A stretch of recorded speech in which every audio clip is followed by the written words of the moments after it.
Hello and welcome to the Plot Twist podcast. My name is Catherine. I am coming to you from Berlin, Germany, which is where I grew up and where I now live with my husband and our 3 kids. For now, because we're moving, but more on that in a little moving update later on in the podcast. This is a slow fashion podcast focusing primarily on knitting, but also on mending. And today I have another little mending segment for you. I am glad to be back. We are still in our summer break, so school's out, we're home, but let me put it that way. That doesn't make it easier. So my kids have all been home up until today because kindergarten and everything was totally closed. And while we did enjoy those 3.5 weeks of just being home all day and not having to rush in the mornings or anything at all, while that was fun and precious and all the good things, it's also pretty hectic having the 3 little ones at home. My oldest is 8, so yeah, well, it was a handful. And I'm also not happy, but a little bit relieved that now I get a little bit of assistance in the sense of my kids go to kindergarten and my oldest, who already goes to school, is back at HOT, which is kind of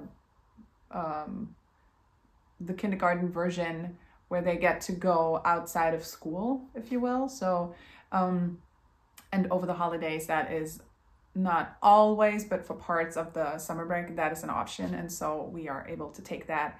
And that is just helpful. And it gives me the time to sit down for a minute and talk to you, for instance. So yeah, I wasn't exactly looking forward to the time when the kids would be out of the house for a handful of hours every day, but it's at the same time, like I said, a little bit of a relief to have that help. I mean, my husband is also there to help, obviously, but he had to work over the summer holidays or the summer break.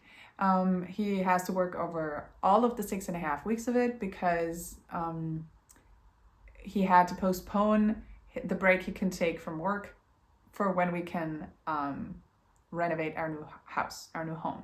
But like I said, more on that later. So anyways, I am here today with my knitting, with what I've finished, what I'm knitting on, I'm crocheting, and with my mending, and with what I'm wearing. Maybe I'll just start with that and get it out of the way because I always forget if I don't. So you will have seen this if you've been here before. You may have seen this. I wanted to say sweater, but a shirt before. This is the Cristalluti by Knitting for Breakfast. I'm going to link everything for you down below in the description box, just below this video. There's a little arrow that you can click on, and then the menu opens, and then you can find all the links to where you can find me on the internet, on like Instagram and Ravelry, how to join our Ravelry group, where you can email me, all the project pages for the things that I talk about, and links to like other podcasts or whatever it is that I might mention, so that if you do want to check that out, you can just find all the information below the video. Okay, so I'm going to link the project page for that t-shirt also down below in the description box. So this is the Cristalluti, like I said. I've knit this twice. Both of the yolks are in that color, and my second one has a sort of turquoise main color for the body. I think I wore that on a different podcast episode too, but I tend to wear this slightly more often. Don't ask me why. It's just, you go through phases, right? And so this is my gray and pink phase, obviously, or apparently. Anyway, so a pattern has been updated over the last, since I knit it, but before I first showed it on the podcast, so it's been updated for a while.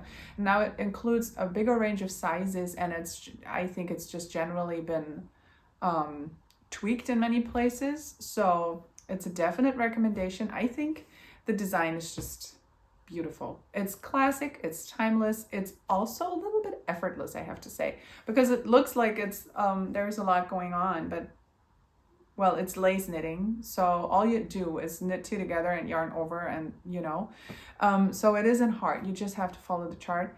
And so these chevron thingies down there, and also like they're repeated on the arms and on the hem.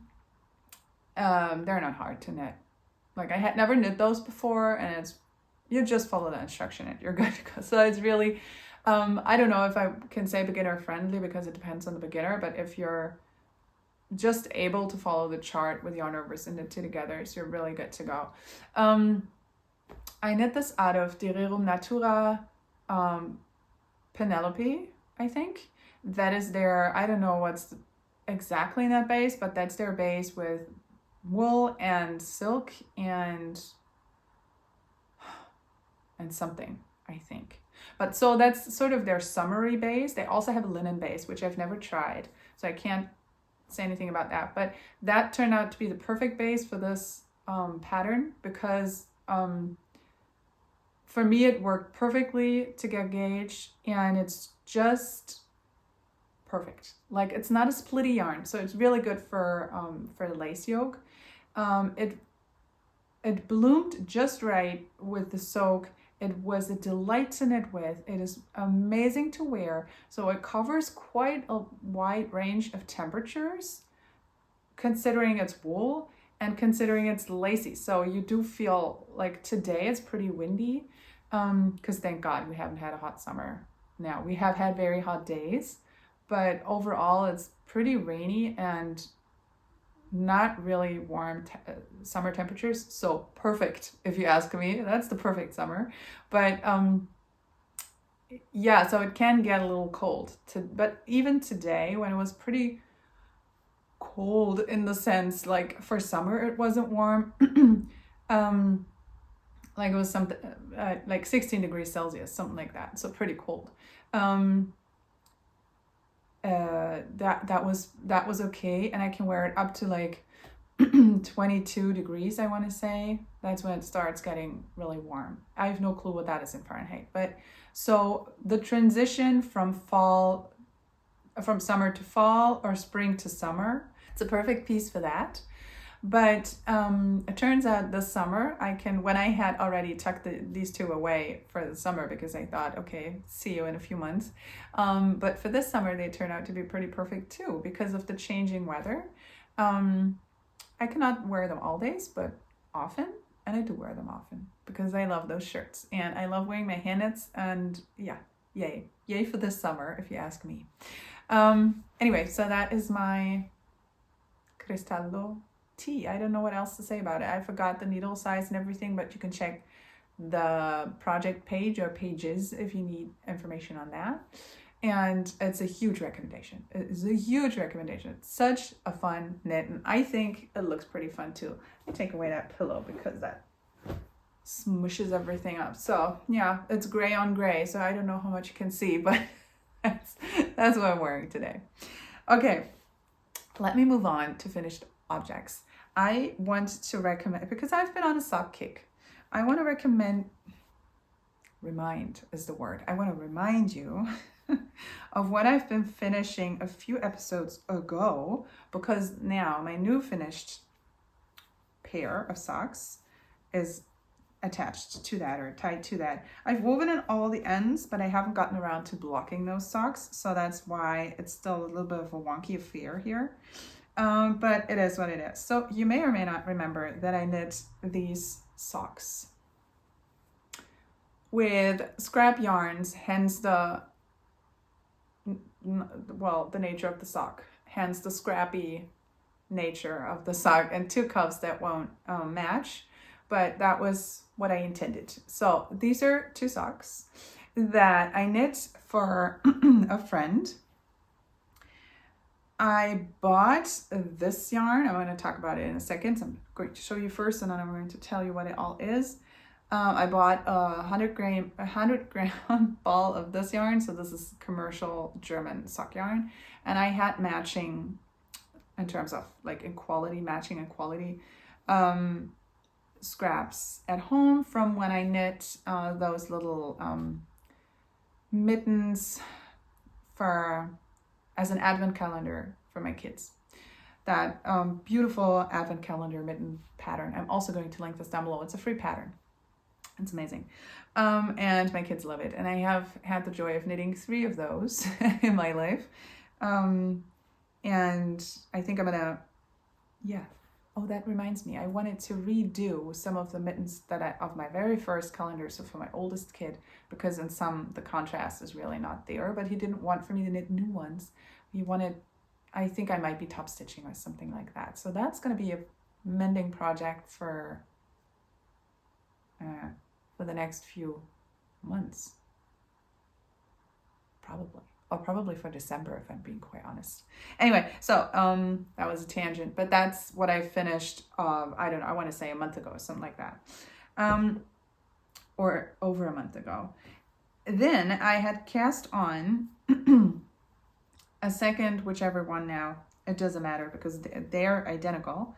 A second sock with the same yarn and the same scraps, except for the ones that I had already run out of.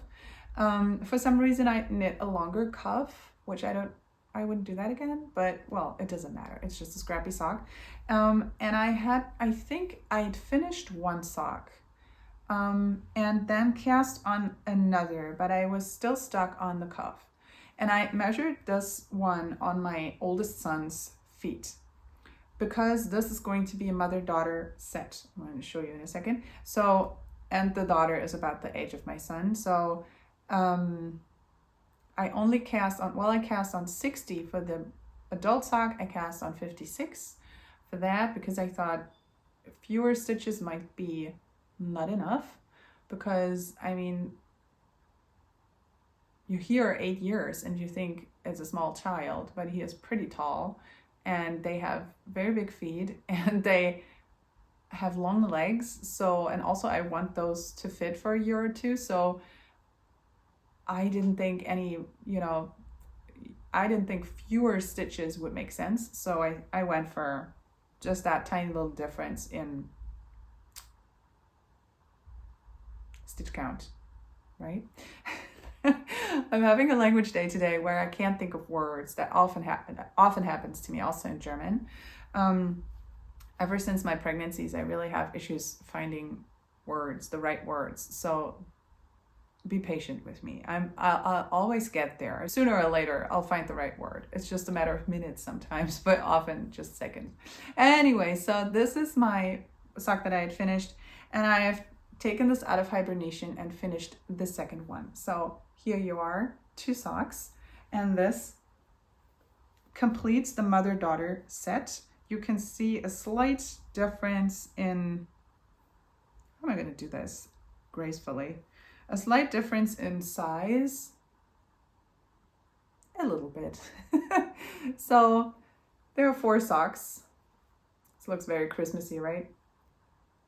Seeing all of those socks together. Anyway, so these are ready to be gifted, and I took them out of hibernation, if you want to call it that, but it's not been that long. But because I felt no desire to knit on this sock, and I thought, no, that's not going to happen. That is not going to be one of those projects that is going to sit there forever, just because I couldn't get my act together and knit the second sock already. Because now I'm motivated to knit socks. I've been knitting socks all the time. I've been wanting to knit up some stashed and to just knit up some gifts. And I thought, okay, and also frankly to just finish some of the projects that I had begun and never touched again. So for a few months, and I thought, this is not going to turn into one of those. And it's a kid sock, so it's even fewer stitches. And I think I finished it in 2 days. 2 days, people. So yeah, I just did it already, and that's so good. I'm proud of myself for not having that just go to sleep and wake up in 100 years, because that would just be pity. And now my set is ready. I can block it and then I can gift it, because it's going to be a farewell gift, if that's not a huge overstatement, but for when we leave Berlin. So that's going to go to someone who lives around here. So, okay, these are done. Yay. They were knit on a 2.25 millimeter needle, which translates in a US size 1. And now I'm going to have to get up and get the yarn and then tell you what it is because I left it on the table. So the scraps that are left are these. And I'm pretty sure this is Filcolana Alvetta. And this one is Jawohl by Lang Yarns. So sturdy German sock yarn is what I used, which is my absolute go-to. Oh, I forgot my other finished socks. Oh, I'm gonna have to get up and get those too, because I don't think I'd finished. No, I didn't have them last time. Oh man. Now that I say this is my go-to, I remember that I have some socks out of different yarn that I wouldn't usually use for socks, but that I just had to. Okay, I'm gonna run and get those in a second, but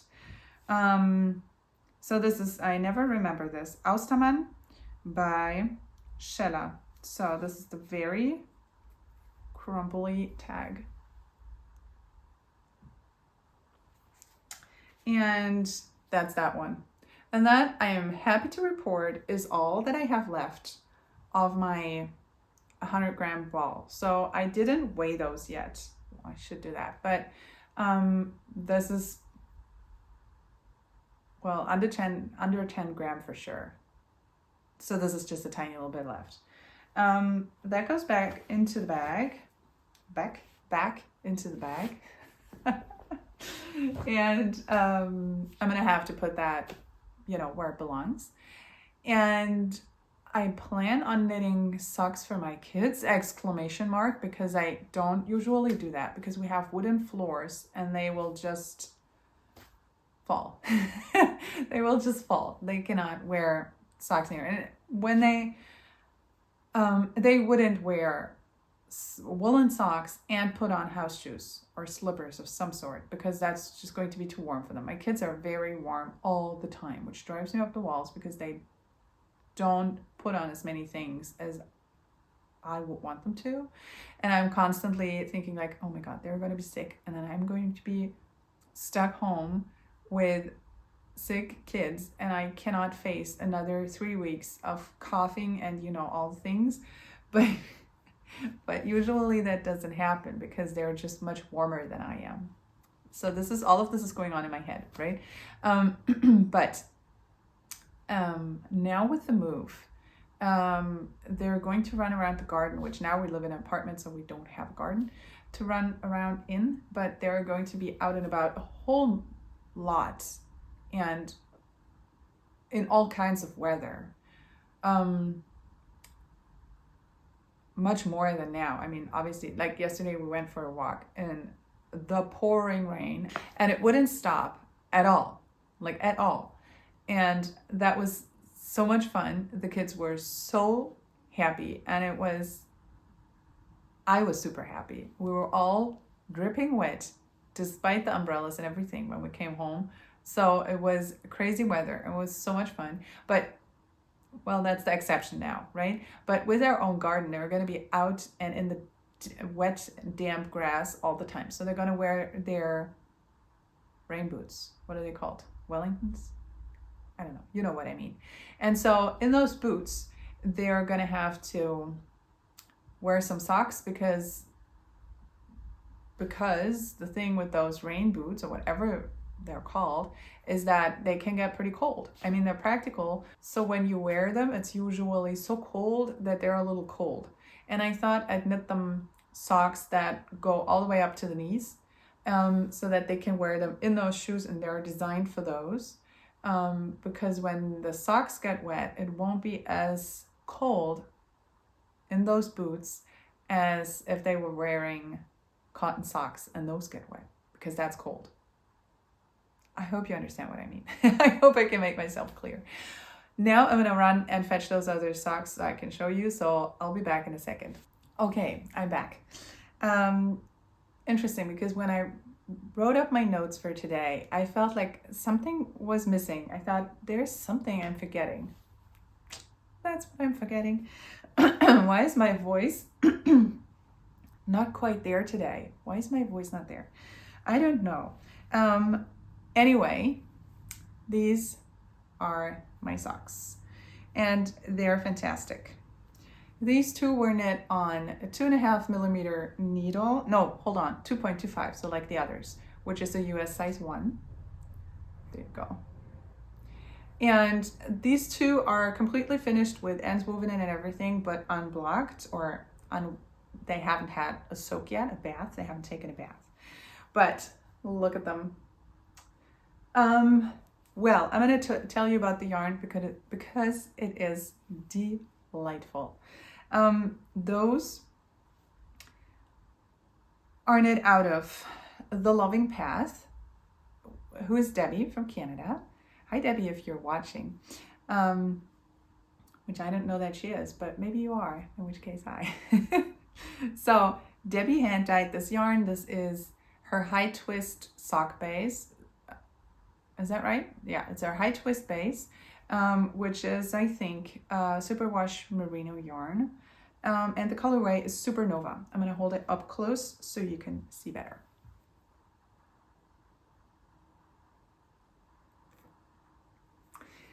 And for the contrasts, I think this is the Lupin colorway, and I think this is the 3 broomsticks. At any rate, that is an advent calendar. So these are 2 advent calendar minis that I still had in my stash from whatever that was, 2019 or something. So year 3 of the Hogwarts advent calendar, or the Harry Potter advent calendar, from Dragon Horde Yarn and Yarn Cafe Creations. And those were just 2 minis that I still had from that calendar. And I started with the blue. I think that's what I said in the last episode, exactly. Like, I started with the blue, and I thought that would be a good contrast, and I really enjoy the contrast. Like, I really enjoy it. I think it's a fun contrast. And I wanted to have that on, the extremities, like on the top and on the very tip. But I was not sure that it was going to last, going to be enough for the heels well.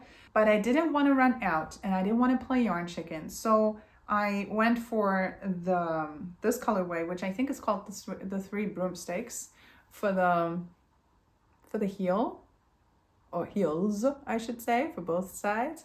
And I think it's a good enough match, isn't it? I mean, when you look up close, it's a different sort of, it's a different shade. Whereas in the Supernova colorway by The Loving Path, this is a kind of a purpley tone. Like, it isn't even a red, but sort of a purpley, well, a purple. It's a purple.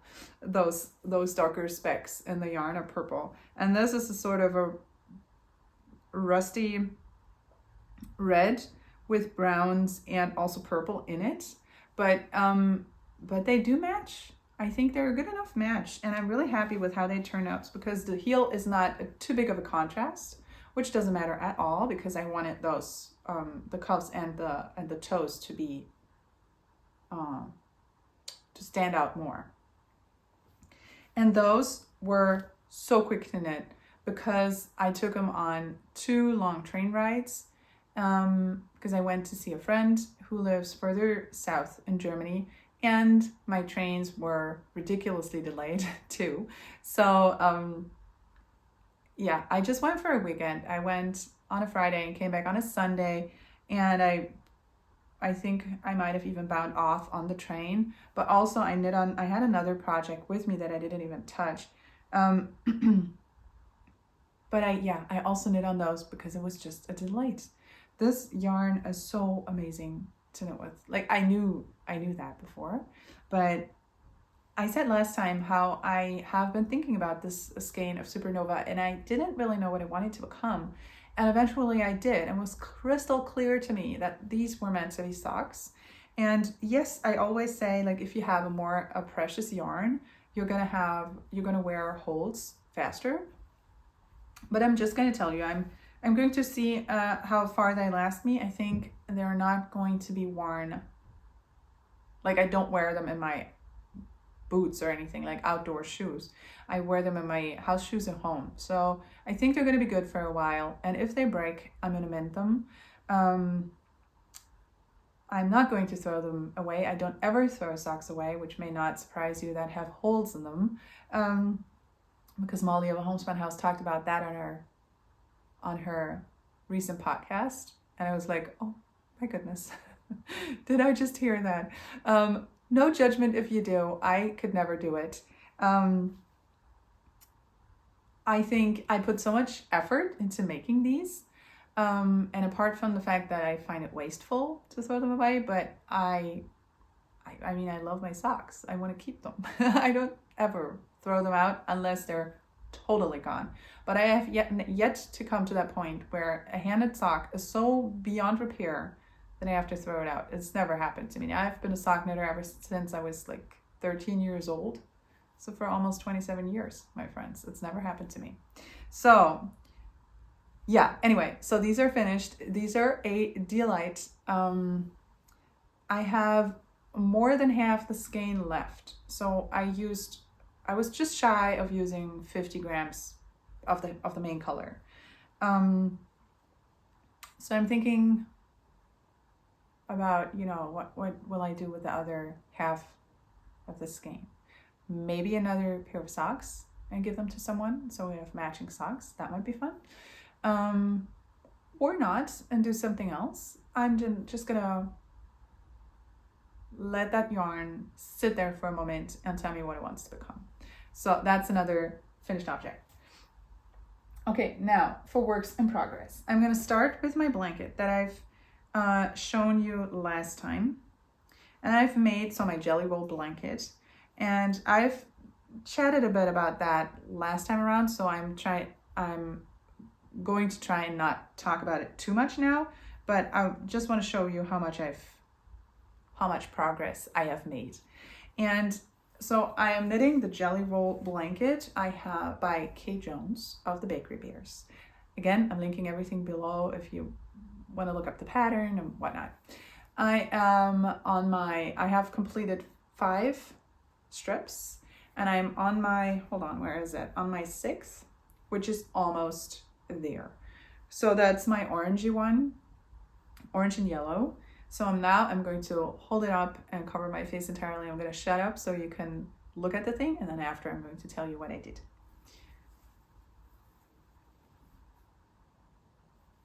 That's going to be the wrong direction. Hold on.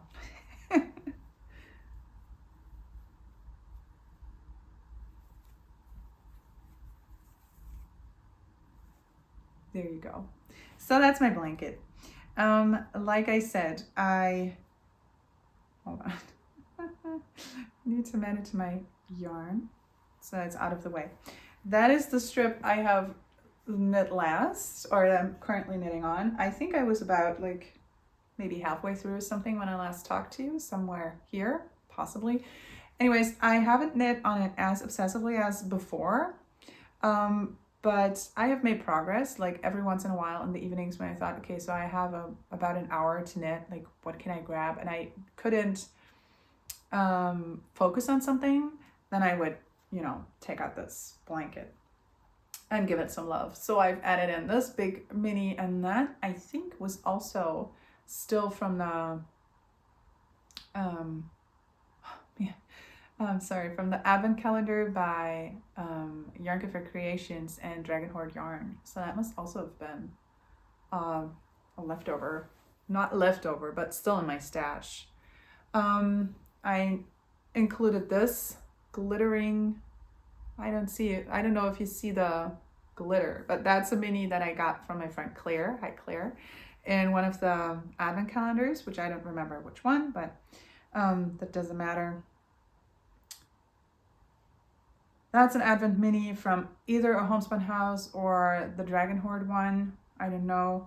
And that was alpaca yarn, Isaya Alpaca 2, from my Velicore that I knit and have since gifted because I don't wear it it's the wrong color for me. I'm going to knit a new one, another one in the right colors, but God knows when that's going to happen. It's going to happen, but I don't know when.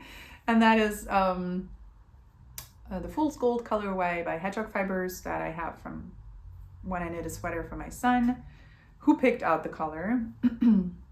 That's a super old leftover from a mini by a Homespun House, an advent calendar mini from, man, that must have been 2017 or 18, I don't know.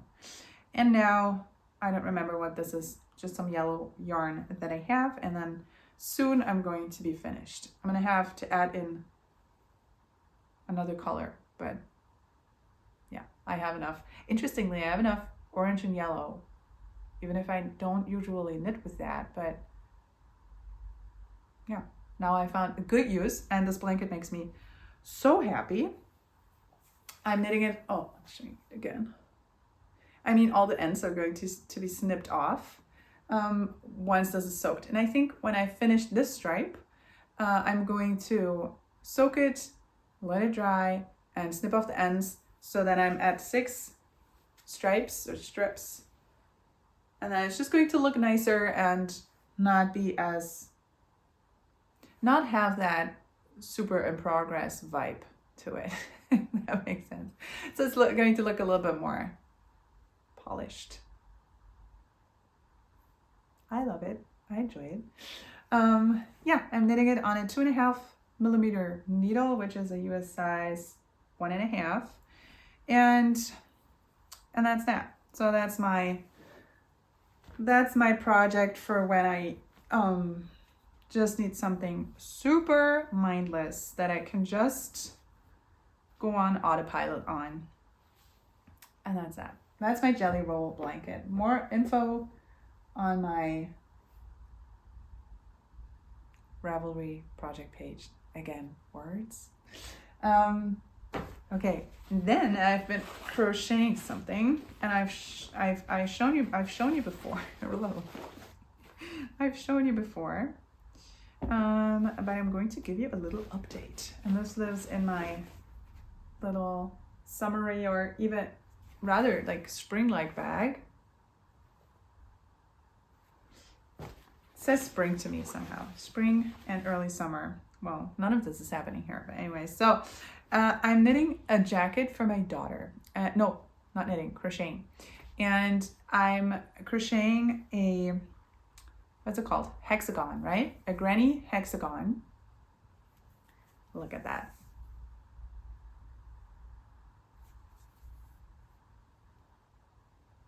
So this is the truth behind changing color every round. But yeah, that's how far into the project I've gotten. And there is a matching square.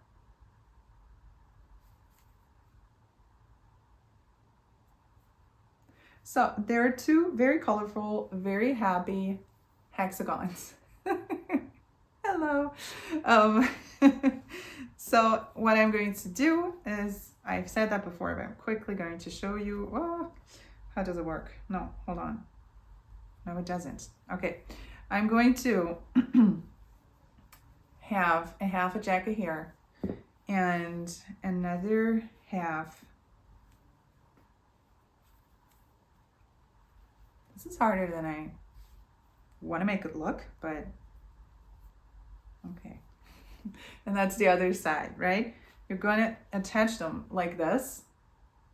Can you tell? So like this.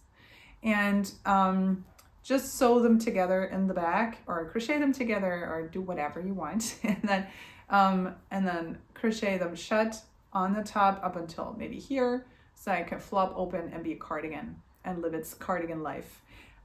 There is a built-in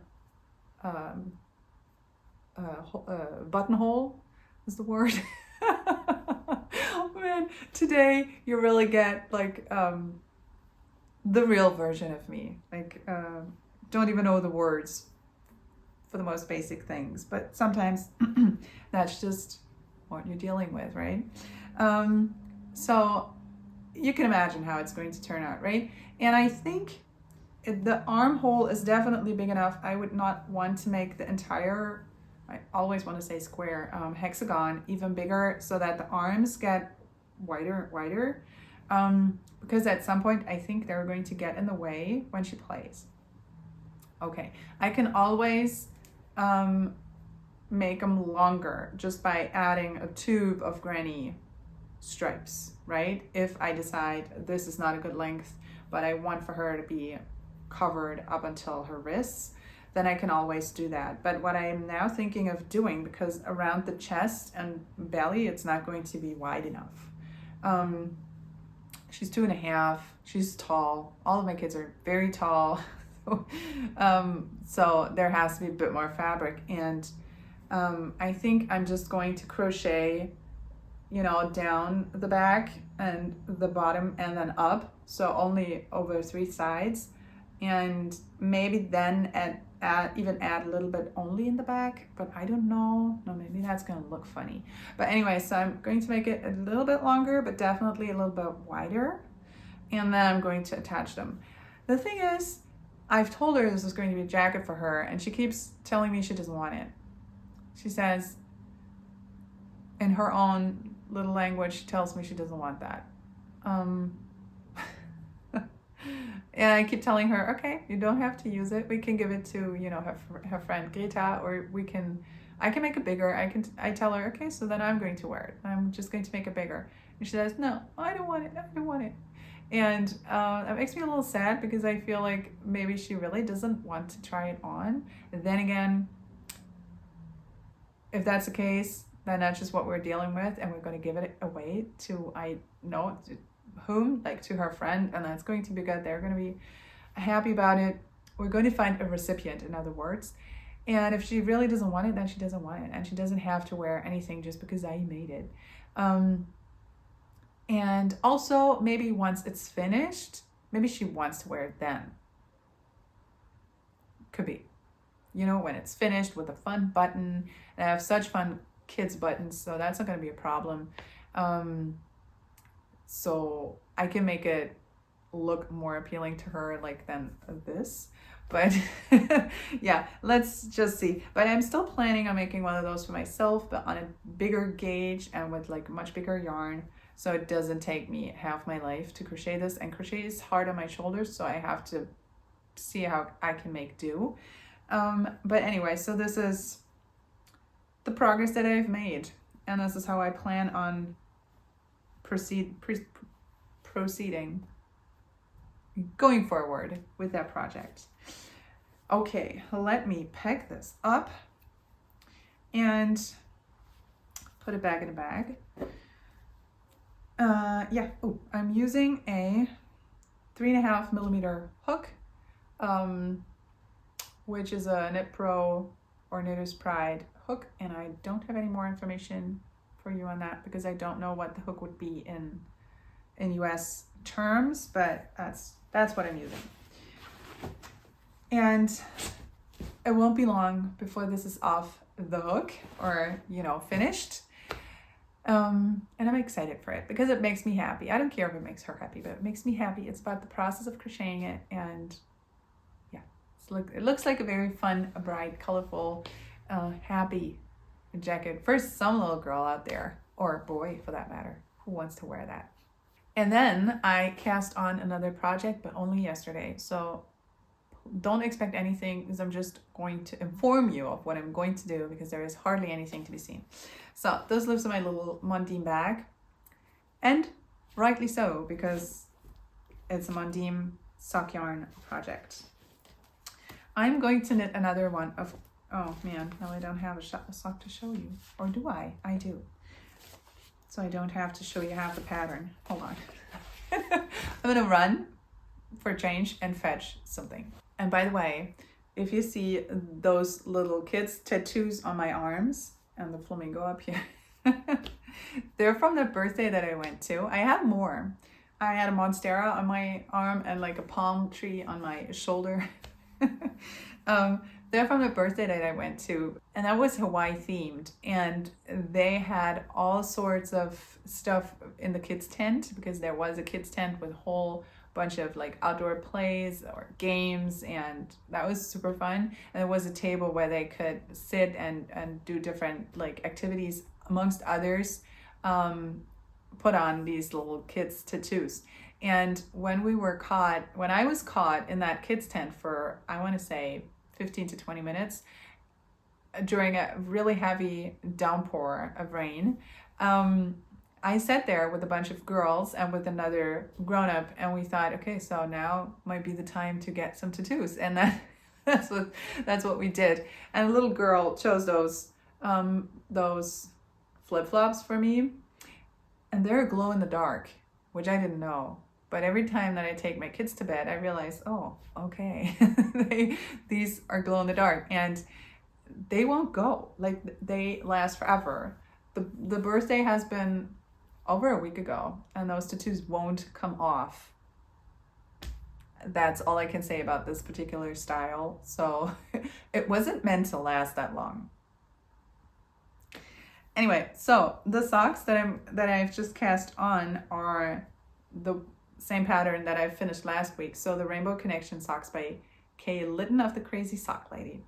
Again, project page on Ravelry if you need the pattern or information or anything at all. So that's the pair that I finished recently that I showed you last time, and that's what they look like. So they have this slip stitch pattern on the front and this just plain striped pattern in the other direction on the sole.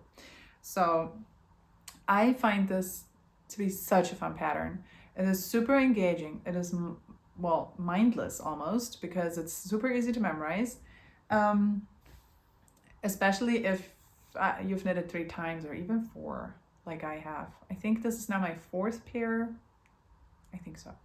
And I just love the effect of the stripes going horizontally and vertically. So I have chosen Mondim sock yarn from my stash because I want to use it up, and I want to use up some stash like always. And I have just felt so inspired to knit another pair of socks, and I felt the itch to knit another pair of Rainbow Connection socks. And I was good girl and finished the others first before I cast on these.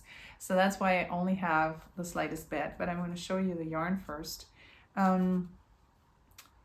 Oh, and for my granny project, the yarn is like all sorts of scraps that I mostly got from my mother-in-law. So mostly I don't even know what they are. And there's a little Zauberball woven in there, but also like scraps, different scraps that I had. So that's why I didn't tell you anything about the yarn, because mostly I don't know. And it's such a mishmash. It's also like different yarns together. Like there's alpaca in there, and just wool, and then there's merino in there. There's non-superwash in there. So yeah, well, it's a true scrappy project. And this, now, I've been talking about it for so long. So this is the Mondim yarn. Just their classic non-superwash sock yarn. And the colorway is 113. And it's what I have left over from the Jelly Roll sweater that I knit for one of my sons, for my oldest son, that was using this yellow, the hedgehog fibers yellow, the fool's gold for the stripes on top.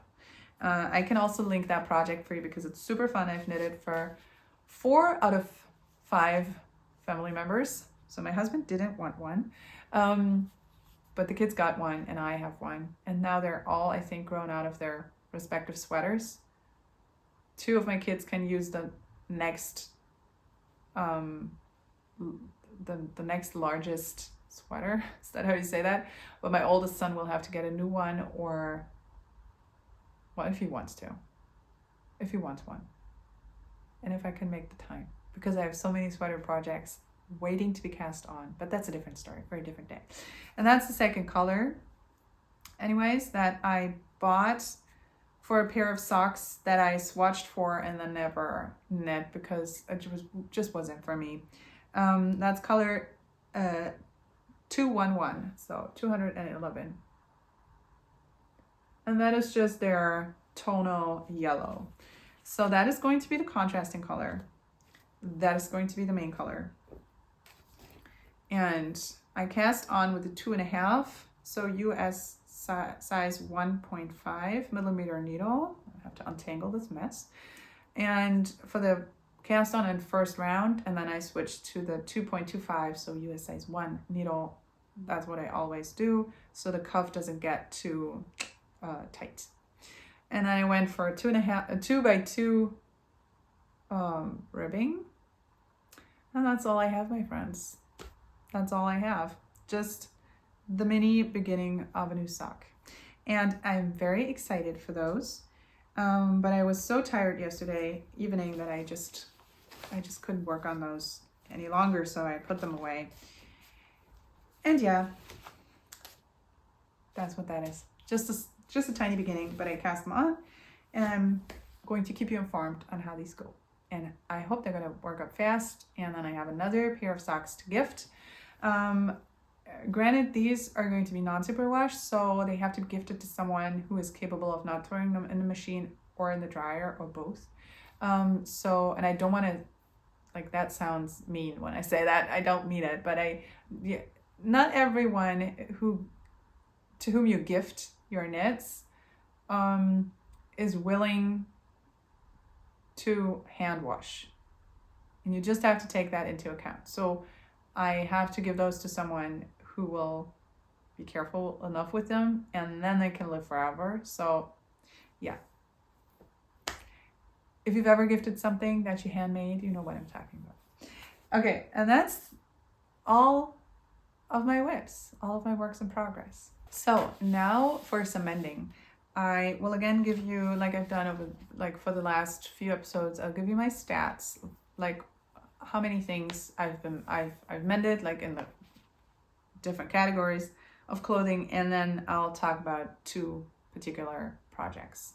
So since we last spoke, I've been mending 3 pairs of yoga pants, and I have to say, yoga pants pop up often on my list because I have 2 pairs that keep breaking, and the fabric has become so brittle, or like so just, I don't know, delicate in a way, that they need so much mending. It's ridiculous.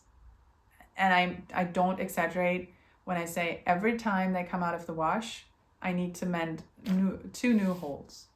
And I do that because I love wearing them. I really do. So I'm literally going to wear those until they fall apart. And I don't think it's going, like, I'm not talking far into the future, but this is going to happen sometime over the next 12 months. I think that they're going to fall apart, but I will keep mending them until I really can no longer stand it. But that's why there are always yoga pants on my list. But it's not only those, like I mended others. 1 pair of kids' shorts. Yeah, that also had a lot of holes in them. 2 individual socks, 1 shirt hem that had to be mended, and my son's house shoes. So, and that's one of the projects I want to talk to you about. And he has taken them to kindergarten, which is why I have to show you my daughter's house shoes. They look something like this. Now hers have a sheep on it and his don't. He has green ones and sort of charcoal colored ones, with no embroidery and nothing on it. I think I've shown them before in the podcast because every once in a while they need mending. And yesterday, because today kindergarten started, I thought, I need to get his shoes ready. And because indoors he's going to need them. But today he was, well, not very happy with me that when he unpacked them at kindergarten, I had packed those because he said those were too small by now. So, okay. But it doesn't matter. Now I've mended them, and for when my daughter grows into them, because that's always good to have everything mended when you put it away and not unfinished. Because then you can rest easier, and also you're prepared and just have to take it out of the drawer and not have to take, or out of storage, and not have to take those, hours out of your day to first mend everything that you've taken out of storage. So anyway, so yeah, it's a good thing I mended those. But and there's going to be the other pair, the green colored ones. They're really worn because those are the ones that he really usually has worn in kindergarten. So that's going to be more mending, but I know where they are, but I'm not going to get them because they're virtually identical. It's just that these have a different color and just this little bit of embroidery, which I didn't do. We got them like that. But that's the sort of shoe that we're talking about. It's just felt and rubber that's worn off and wool. So these are wool house shoes. And so they had a handful of holes. Maybe I can show you on this one, but I'm afraid I can't. Well, because sometimes the sole detaches from the foot. So the sole comes off a little bit, but you can really sew it on. And then maybe you can see here.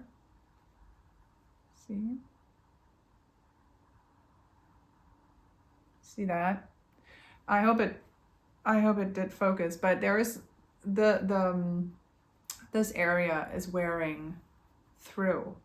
So I had to also darn the sole of the foot, which I did, because they love these shoes, and otherwise they're really perfect. So, oh yeah, here you can see how that comes off. See? Yeah, so these need to remain on the mending pile. But that's the project that I finished last night, and that's those sort of shoes. Last time I have shown you the basket that I basically found that has been like for my son's primary school. For when school ended 3.5 weeks ago, they had a huge container in front of the school where the teachers dumped everything from their classrooms that seemed to belong to no one. And obviously there was a whole lot of stuff in there that was perfectly good. And I was a little surprised that all of this stuff had really been dumped and not like donated. But they said, you can take whatever you want. So that's what people did. So that's what's kind of the best solution for that problem, sort of. And I stood there when we went there for a different thing. We just had a meeting at school, and I saw this and I thought, hold on, this is one of those baskets that I've always been meaning to get. And it was super wonky. If you want to see, check out my latest episode, which I can link somewhere on the screen for you now. And it is still, I'm going to tell you what I did to it. It's still not perfectly shaped, but then what's perfect? What is perfect in life? And also, does it have to be? The bottom was super wonky, like it really came down. I fixed that, and this looked like it had been standing in the wind for too long. It really was leaning to one side, so I fixed that. And how I did it is, last time on the video I said, if anyone knows how to shape those baskets, please let me know. And my suspicion was confirmed. One of you lovely viewers, and I'm sorry, I now forget the name, but one of you commented and said, these just have to be rinsed, soaked just a little bit so that the material becomes wet and flexible, and then you can shape them. And also, while the basket dries, you can still shape it and tweak it a little bit. And now I see some spots where, looking back, I would have loved to have, tweaked it a little bit, but it doesn't matter really, because it's in such a better shape than before. And now I can actually use it as a project basket. So as my knitting basket. And isn't that so fun? So I'm really happy, because I've been often tempted to get one of those and always decided against it. And still, it's a little accessory, if you want, that's never really been forgotten. Like, I've always thought that might be fun to have. It's nothing that you need, but I thought it's pretty and it might be fun. And when I saw this basket, I thought, okay, perfect. And I had the feeling that water would be the solution for the problem. Maybe I'll do it another time and shape it a little bit more. But then again, I don't think I will. I think I'm going to just leave it like that. And I'll just use it. I'm really glad I found it. I'm really glad I took the time to care for it and to reshape it and to make it look, well, not brand new, but new and good again. I also had to tie some of those leather ends. I'm really glad I adopted that bag. Oh, these are coming loose. Well, anyway, it's not perfect, but in the imperfection, there can also be perfection. Now, I've been watching, last time I told you I've been watching the 2009 BBC version of Emma, because Emma is sort of a big thing for me. Jane Austen's Emma. And that was an adaptation that I hadn't seen before. And I came across that adaptation, which really wasn't on my radar very much, I have to confess, by listening to the podcast, The Thing About Austen. And if you're at all interested in Austen and material culture and the Regency era, I can only recommend that podcast. It is brilliant. It's so interesting. It's very funny. And it's not only for literary studies people like me, because that's what I majored in when I got my PhD in. But also, if you're at all interested in how people live and how the objects that are used and like why certain objects were used in that time period that now is, well, it's not that long ago, but it's many of the things that for a contemporary audience of Jane Austen were so easy to understand or hard to understand for us. So when you're interested in those sort of things and sort of geeky details and everyday life information, from that era, this podcast is just perfect. It is really great. It's amazing. It's only like a half an hour long every episode, so it's also manageable. They go into detail, but not so much so that you really have to be an expert on anything, so it's designed for a wide audience, and it's all cut down to chunks that you can really digest, like the information you can really take in. So that would be a huge recommendation from my side. I'm definitely going to leave that information below in the description notes, in the description box. And I listen to it on Spotify, but I think you can listen to it, wherever you listen to podcasts. Yeah. And so they mentioned that particular adaptation. I thought, okay, fun. I've never seen that. And that is a 4 or 6 parters that consists of 4 or 6 parts. I don't remember now. I think 4. And so I watched that, and I had watched it last time I spoke to you, but only in German. And now I've had the English version available to me, which obviously is so much better to be able to watch that. And I had my reservations about Mr. Knightley. And I thought maybe, because I said last time he doesn't have enough profile. Like, he isn't enough of a presence to be a Mr. Knightley. With him, the thing is, with him in that 2009 adaptation, I never feel like the moment never comes like it does for Emma, where she realizes, oh, how could I ever overlook Mr. Knightley? How could he not be the obvious choice for me, And that transition in that adaptation is not at all plausible for me, I'm sorry to say. And I totally respect if you feel differently about that. It's just my geeky opinion. I just don't see it. It doesn't work for me at all. But I have to say, of course, he is a stronger presence in English, which is not surprising, because dubbing always takes a little bit away, right?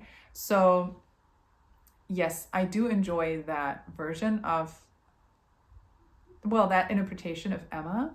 I enjoy the Emma that they chose, even though I don't find her entirely convincing, but because she's just too cheerful and too interested in everyone. Um, but there's something to her like that I understand, and I think there's a like I said last time with Emma, that's a story that gains with every interpretation that's out there, I feel like, because everyone gets something spot on and something right. For instance, I don't think they got Mrs. Bates, like got everything out of Mrs. Bates that they could have, and out of everything out of Mr. Knightley that they could have. But there are other things, like some moments with Emma, that I think they're portrayed quite well. And also they included scenes because it's longer. It's not one movie, but it's 4 or 6 parts. They included something like when they play Scrabble or whatever that is, like the little riddle with the cards. And so if you've read Emma, you know what I'm talking about. Otherwise, you're like, what? What? I think on the podcast I call that Regency Scrabble. And that was where I found out about that adaptation, when they said in that adaptation that is included. And yeah, anyway, so that's what I've been geeky about. That's what I've been obsessing about, over, however you say that. So yeah, my Emma game has been going strong. And when I wanted to rewatch the 1996, I think it is, Emma movie with Gwyneth Paltrow that I've watched several times, but it's been a while. Like I remember watching that with my mother, so that may well have been 20 years ago. I don't know. Did it exist 20 years ago? Yes, it did. Well, anyway, so that I couldn't yet watch it because I didn't yet have the movie, but so I spent my time rewatching the 1995, I think it is, version of the BBC, the famous BBC version of Pride and Prejudice with Colin Firth. And of course that was fun. And of course I've watched that a million times, but in English too. And I watched it now, and it's always good. If you find yourself with 5 minutes on your hands and don't know what to do, turn on that BBC version and you're as happy as you could possibly be. And so in my current obsession segment, it's not surprising that Jane Austen makes an appearance. So yeah, I'm pretty obsessed with, like right now, I really, thanks to the podcast, I'm very obsessed with her, with that time period again, which has always been so interesting to me. But yeah, it's a phase that I've entered again, and I feel like I want to read all of her novels again now. But well, I'm not gonna kid myself, it's not gonna happen, but because I won't be able to make the time, or I won't make the time because I prioritize other things. But now with the move, it's a lot going on, even more than usual. So I try to reread Emma, which I started also on the train a week ago, and that's gonna have to be enough for now. But yeah, that's a great choice. So, and then with the impending move, we've been further decluttering, also with the kids, and it's so important that you declutter with your kids if you have any, and don't push them to get rid of stuff that they don't want to get rid of, but lead by example. That's what you always have to do, right? That's what's always most effective. But also just practice decluttering with them, so that they get used to it, and so that they feel how liberating it is to let go of stuff that they really don't need anymore. And you're going to be surprised how much they're willing to let go of. Sometimes I'm the one who then doesn't quite get rid of the stuff, all of it, but puts some of the things away because I'm like, oh, they might want that later, or I don't want to let go of this because there are such memories attached, which is kind of stupid. But well, also it's not. You can hang on to things for a moment, if it's not too much. Or I obviously keep things for my youngest daughter, so now it's getting really murky. I hope you can see me at all. I'm sorry for the bad lighting today. We have, like I said, a sort of weird summer. Yeah, we've been decluttering for the move, and that feels really good. And we're currently waiting on the keys to our house. So that's just the bureaucratic process of buying a house, right? That it can take a while. And we're just now waiting on several things to happen, and then we can get the keys. But yeah, I hope it's going to happen within the next 4 weeks. So, fingers crossed for that. So then we can go into the house, which unfortunately by then school will have started. So my husband will have to go alone. So it's about a 3.5 hour car ride from our place. He will have to go and renovate and do stuff. And then on the weekends we can all go. So yeah, I hope that within a month we will be able to really start working on the house, because we really need to.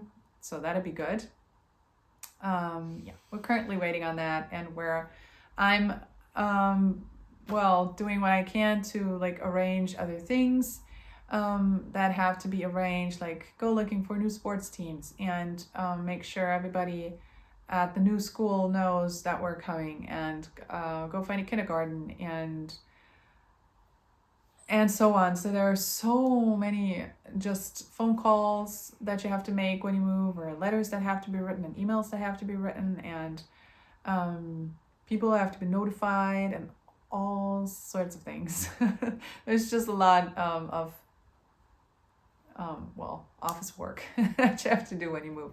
So yeah, I don't know. It's busy and hectic, and we're anxious because we really want to get on that. The rain starts. It wasn't supposed to rain. Okay. Anyway, yeah. So there's just a lot to be organized, and now we're anxiously waiting on the developments, and we hope that everything goes smoothly and fast. I feel like when you buy a house, all you do is wait for months and months and months on things to happen. That's what you spent the majority of your time doing. Like there's a day in between where you can actively do something, and you have to do that, and then there's a teeny tiny time frame for that, and then you sit around waiting for God knows how long. So annoying. But okay, so that's that. And it looks like we're going to move in October, so that's not far away. I'm gonna see how that goes. And also it's hard just imagining that we're not gonna be here anymore, because this is the area, like even the neighborhood where I grew up, and also so did my husband. And I mean, we really have roots here, and our oldest son now attends the primary school that both of us attended. So it's going to be weird moving, and also leaving behind our entire family, because all of our parents are here, my brother is here. But it's also good. We're also really excited, and we're also really fed up with living in the city, and we really long for the space and the opportunities that come, because my husband can then have his workshop, and because he builds so many things with wood, and he's really skilled, and then we can have like chickens, and my husband really wants to have some ducks, a special kind, because they're so fun. And maybe within a few years we're going to have 3 or 4 sheep. That might be fun. I don't know. So then there are options, right? Next weekend we're going to travel to the house and meet our new neighbors. So that's exciting. We're super excited to meet them, and just get to know them a little bit. Also give them the chance to get to know us a little bit, so that they know what's coming, sort of. And so that's sort of what's happening with the move. Other than that, I'm just obsessed with sock knitting. Apparently I always have that these few or these handful of weeks or months where I really want to knit socks, and that's good because I can use up some stash and stock up on some gift knitting, or get started on gift knitting. You know what I mean. And I really do also want to finish some projects that I still have on the needles before the move. I don't know why. Just because, I mean, the stuff you have to pack is the same amount, but there is more clarity involved somehow. And I just want to get those things off my needles that I can, so I don't have to worry about those. Maybe it's that, so I can worry about all the other things and don't have that weighing on the back of my mind. I don't know, but that's primarily why I got into sock knitting, I think, because I wanted to finish those lingering sock projects. And yeah, so that's what I'm trying to do. That's also a little bit of an obsession right now, getting, not obsession in a bad way, but like it inspires me, so it's a good thing kind of way, where I want to, finish projects and use up some stash, or also get rid of some old stash that doesn't bring me joy anymore. So there has been a little bit of yarn decluttering too, not too much, but like every little thing that doesn't bring you joy anymore, it's so much more joyful when you take that out of your stash. And whenever you open, I have different boxes, and whenever I open the box and I'm like, oh, that's what's in there, and all of this brings me joy, right? So that's a good thing. That's a good feeling. Anyway, so that's what I've been up to. That's what I've been doing. If you're still here, thank you for hanging with me. Thank you for letting me hang out with you. As always, find something that you can mend in your life. Happy knitting, happy crochet, do you say crochet or crocheting? Well, you know what I mean. Happy making whatever it is that's on your needles, on your minds, or whatever it is that you're doing in terms of craft. If you're, if you've watched all the way to the end, I hope you feel like coming back, and maybe you want to just like and subscribe below just right now, since you're here. Why not? And yeah, it's been fun chatting to you about all of my makes and all of my projects and all of my craziness. And I hope to see you soon, and you have a good summer, or winter for that matter, depending on where you are. So take care, and I'll see you soon. Bye.